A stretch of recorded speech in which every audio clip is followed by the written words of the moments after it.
Bom dia, boa tarde, boa noite, como vai? Não sei que horas que você está assistindo este vídeo, mas essa é a nossa aula 4 do segundo bimestre do segundo ano do ensino médio. Tudo bem? Nossa aula de filosofia, ela vai começar, então se liga aqui. Bom, eu pedi para vocês lerem esse texto aqui, né, que está nessa página da internet que eu preparei para vocês, aonde nós estamos estudando o utilitarismo, né, essa corrente da filosofia moral, né, que nos abre as ideias para algumas consequências éticas.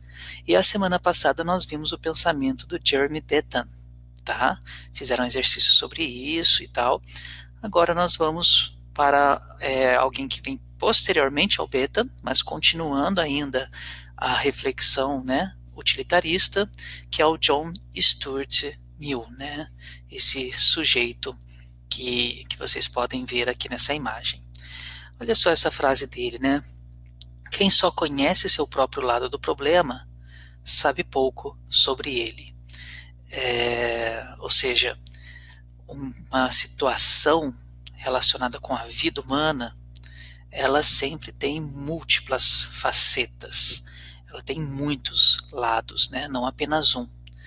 Então aquela pessoa que muitas vezes fica só fixada, né, no seu ponto de vista, na sua forma de enxergar, ela não consegue contemplar, de certa forma, a totalidade do problema, né? Então, se você só conhece o seu lado, você, de certa forma, ignora o problema como um todo, né? Porque o seu lado é apenas um lado. E esse problema, às vezes, envolve uma coletividade, né? Então, por exemplo, a gente está agora nesse momento de isolamento social, né? Apenas um exemplo disso. Um comerciante que está com o seu comércio fechado, ele talvez, né, logicamente por não estar podendo exercer a sua função, tem um lado do problema, né, e um lado gritante, um lado forte, um lado difícil, mas esse não é o único problema, né? Existem muitos lados desse problema. O fato dele abrir o comércio, de repente acelera a disseminação do vírus e de repente pessoas vulneráveis podem ser infectadas, aumentando a lotação dos hospitais e assim vai, né? Então é um problema particular, mas que gera consequências sociais, né?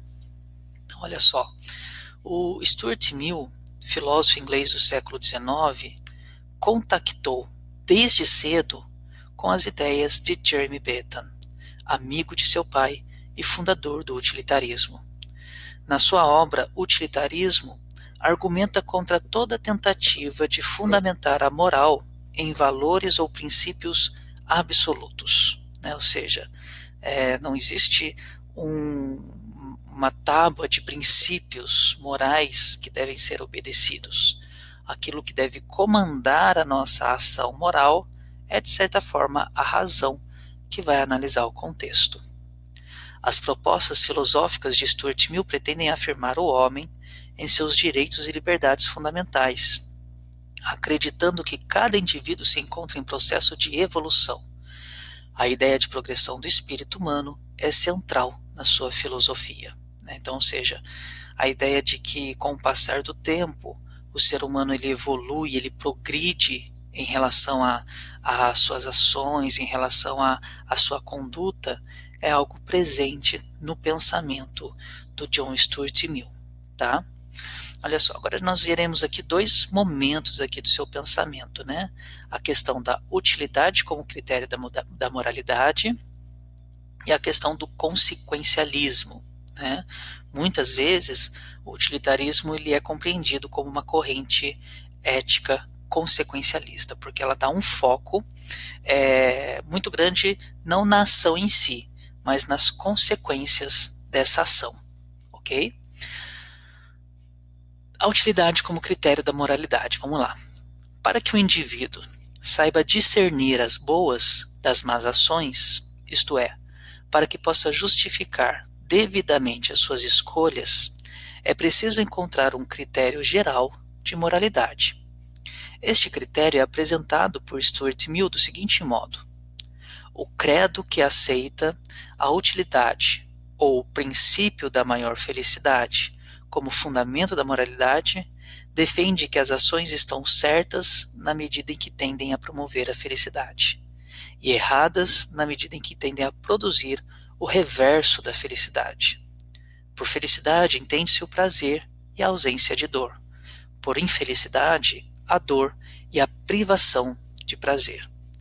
Ou seja, aquilo que deve ser o critério moral da ação, ou seja, a ação poder ser rotulada como certa ou como errada, não é, de certa forma, um preconceito da tradição, né?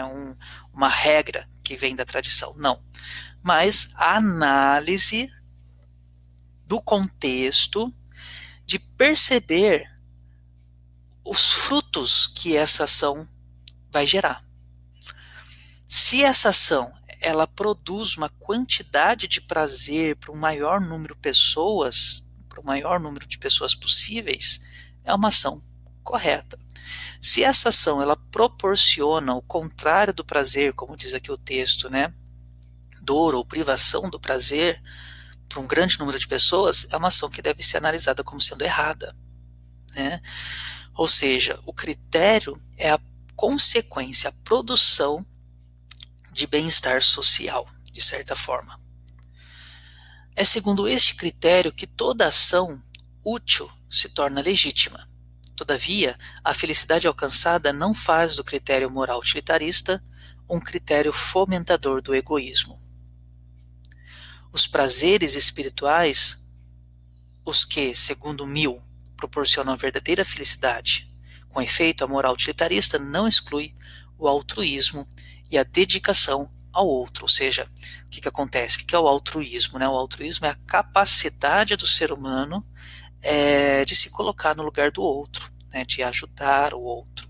Né?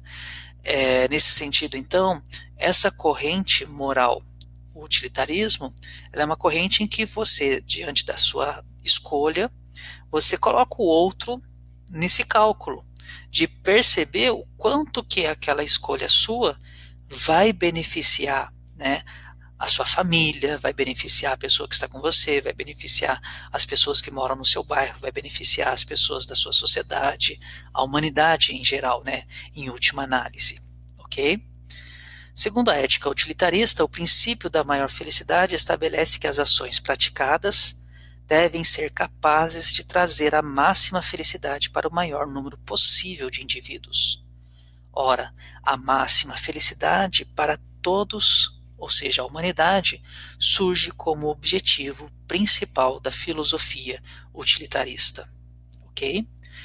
O consequencialismo, então, agora, né? Ou seja, se o cálculo do prazer social, do bem-estar social, do benefício que a sociedade vai colher com aquela ação, isso significa, então, que é uma corrente de pensamento que vai calcular as consequências dessa ação.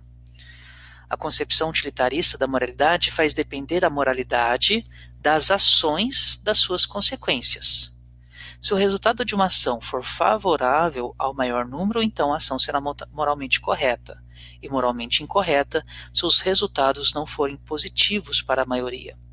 Independente do que se tenha praticado, o valor da ação estará sempre nas vantagens que foi capaz de trazer ou nas consequências da sua concretização. Criticando a perspectiva kantiana, Stuart Mill manifesta sua desconfiança face à importância atribuída ao motivo da ação em detrimento das consequências da ação. Então, a consequência da ação, ela é o elemento fundamental que deve ser colocado para a gente avaliar se uma ação, se uma atitude deve ser realizada ou não. A consequência do ponto de vista, assim, do benefício que ela vai trazer para as pessoas ao nosso redor, para a sociedade como um todo. Tudo bem? Então, façam a atividade que vai estar no link que eu vou disponibilizar para vocês. Leiam esse texto com bastante calma e até a próxima semana com uma nova videoaula.